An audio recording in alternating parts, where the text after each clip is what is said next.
Hi guys, well today as we check out Corsair's new Cystal Series, next up we have the 460X RGB. Now this case joins the Cystal Series as a mid-tower and it is regarded as the little brother to the 570X.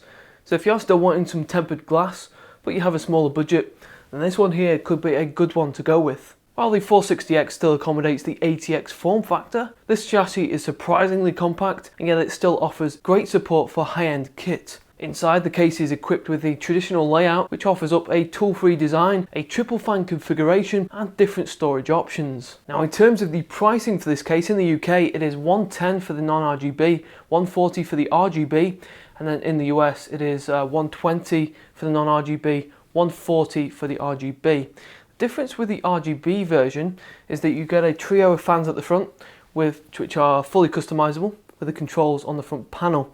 So the different colours, the different animations can be configured, and if you are here for that lighting show, then stay tuned as that will come at the end. Right guys, we're going to start at the very front of 460X. So here we have a lovely tempered glass panel which is 4mm thick. Now with that panel we obviously have no optical drive support, which will either be a good or a bad thing. But what we do have is a trio of fans behind that smoked glass which will illuminate and enhance that appearance of the case. And we'll take a look at that lighting later on in the video. Now as you can see, this panel does have areas of ventilation on either side which will assist those fans at the front. Now this glass panel is removable. There are 4 screws which hold this into place, and once they are detached you can see that this panel here sits inside a plastic frame and both of these lift off. And so first of all we have a large magnetic dust filter which detaches, and on the inside we have triple SP120 RGB LED fans. Now we've already published a review on these fans, so go check that out. The link is going to be on the screen and in the description. And so these fans are 120mm and they perform at up to 1400 RPM, offering a decent balance of noise and pressure. Now up at the top we have the front panel connectivity, and available here we have the following.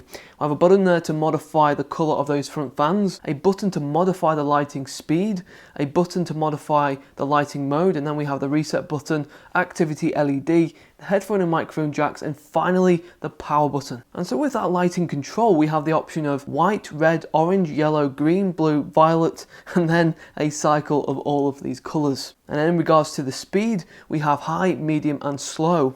And the mode button presents us with 4 different options. We have breathing and flicker, static, breathing on its own, and then flicker on its own. And so plenty of variations there. Now further back from this we have the top section, which firstly consists of this flexible magnetic dust filter which peels off, and the reason we have this is because the roof of the case is quite open with that perforation, and from this angle here you can see that 460X isn't very deep at all in its dimensions. Now this top area can house 2 120 or 140mm fans, a 240 or a 280mm radiator, and we'll install that radiator later on to show the spacing. Okay, so for the side panels, on the prominent side here, we have another piece of 4mm tempered glass, which has that smoked finish. While over on the other side, we have just a solid steel panel with no standout features. Both side panels are screwed into place. The reverse side there just uses standard thumb screws, while the glass panel has 4 of the larger screws that we saw on the front. So lifting these panels away from the case, we now have a view inside 460X. And this case follows a conventional layout for a computer case. It accommodates up to 80X form factor. And although this case is quite compact for a mid-tower, we have plenty of storage space inside and plenty of space there for good cable management. And we're now going to explore this in more detail. Now the power supply sits at the very bottom of the chassis, and it is concealed by these plastic covers which are in place there to keep the chassis looking nice and tidy and hiding those cables. So these covers are detachable and you will need to remove them in order to install the power supply. Underneath the PSU we have rubber mounts, and there is a detachable dust filter which can be taken out and cleaned while the case is still on its feet. Just above the power supply we have a series of 7 PCI covers. Each of those have the ventilation cutouts and they make use of a thumb screw so you can get your devices in and out easily. Now the one drawback with 460X is the lack of a rear exhaust fan, as you can see. A push-pull configuration is usually a standard inclusion for a computer case, as it really helps to drive out the heat from the back of the system. And while there may not be a fan included, there is allocation there for a 120mm fan if you wanted to install one, and because those mounting placements there are strips rather than just holes, the height can be placed at the desired alignment. And as we've already said, up at the very top there, we have the space and the mounting for two 120 or two 140mm fans, and of course the support there for a 240 or a 280mm radiator, and we'll look at installing one of those later in the video. Now, without an optical drive, you can see just how much extra space this allows us, and it also opens the door there to adding in an extra fan for even better airflow. Now for storage, we have this cage here in the lower section which can house two 3.5-inch or 2.5-inch drives. All you got to do is pop the drive into the tray, and the pins there on the sides attach to the mounting holes on the drive. For something like an SSD, you will need to attach the screws to the underside. And then we also have this triple arrangement of these SSD trays which offer a tool-free technique to attach such a drive. And as you can see, the mechanism snaps into place. And this is an excellent use of space which would otherwise remain unoccupied. Okay, well next we're going to take a closer look at the clearance options within 460X, as this is quite an important area for you system builders who need to know whether something will fit or not. So for the CPU cooler, we have up to 170mm of space. Installed there we have the Cooler Master Hyper 212 Evo, which is 159mm, and you can see there is plenty of space. In the graphics card department, because we have nothing at the very front of the case, we have this vast area which allows us to install high-end GPUs, so SLI and Crossfire won't be a problem. So available here we have up to around 370mm, which is clearly ample for anything on the market. Now the location behind the motherboard tray is important for storing cables, and you can see there we have a recess for the cables to fit into, and there are plenty of cutouts to feed the cables to their required spots. And so the actual clearance from the tray to the side panel is approximately 1.5cm, and there is more space there in certain places, as there is more than adequate space there for sorting out the cables. And as you can see, the cable management is really easy to control within this case, and there are no problems with creating a tidy workspace. Okay, now we mentioned that 460X can house water cooling radiators, and up at the top here we've installed a 280mm radiator by way of the H115i. Up at the top here we can also drop in a 240mm radiator, and thanks to the mounting configuration we can move the position around to a place of your choice. Between the top of the case and your MOBO we have around 3cm, which shouldn't create too many issues, but if you do have a tall heatsink on your motherboard, then you need to make sure that those don't obstruct the placement for those fans. We also have space at the very front for installing a 280 or a 360mm radiator, but that would mean ripping out those fans, and it would also reduce the clearance on the GPU. Okay, finally guys, we're now going to do a quick sound demo just to give you a better understanding of how loud 460X is with those triple SP120s. So here goes.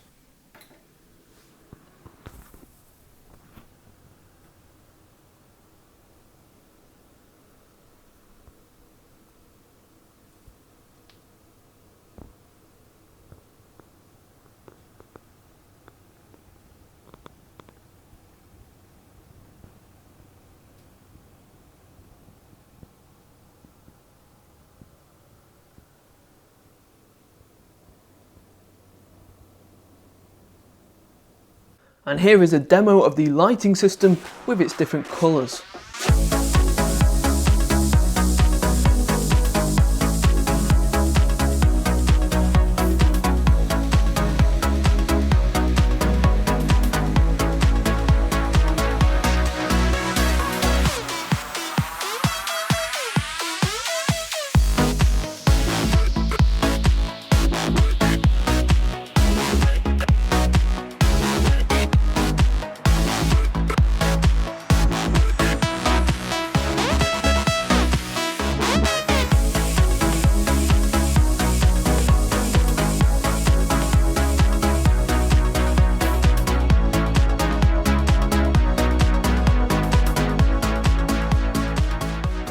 So that is a new 460X RGB. So quite a bit different to what Corsair have offered thus far, and with this case along with the 570X inside the new Cystal Series, it really shows you just how Corsair aren't in the business of staying still, and where the market has perhaps gotten a little bit stagnant with the same designs, the same materials and styling being used. There is an indicator here that Corsair are thinking outside of the box, both in the literal sense and in the metaphorical sense. And so as we've seen with the 460X, this is a pretty compact mid-tower, and yet those dimensions don't limit the hardware support inside. We can still install large CPU coolers, big graphics cards and radiators, not to mention we also have plenty of storage options as well, and good cable management. And the major attraction really is going to be undoubtedly those glass panels on the front and the side, and of course the RGB fans. And for someone who is into that lighting and dressing the system up in a specific theme, then this will be right up your street. The buttons are all there at the top for tweaking the colour and personalising with any of the effects which are available. And those fans are really something else, you know, they hold the colour really well and they look very impressive. So guys, if you wanted to know how this case performs in terms of the cooling performance, then please head over to the full review, which is going to be on the screen and in the description very soon. Thanks for taking your time out today to watch this video. I hope you did enjoy it. Please leave a comment below, and if you did enjoy this content, then please subscribe, and I'll see you guys very soon.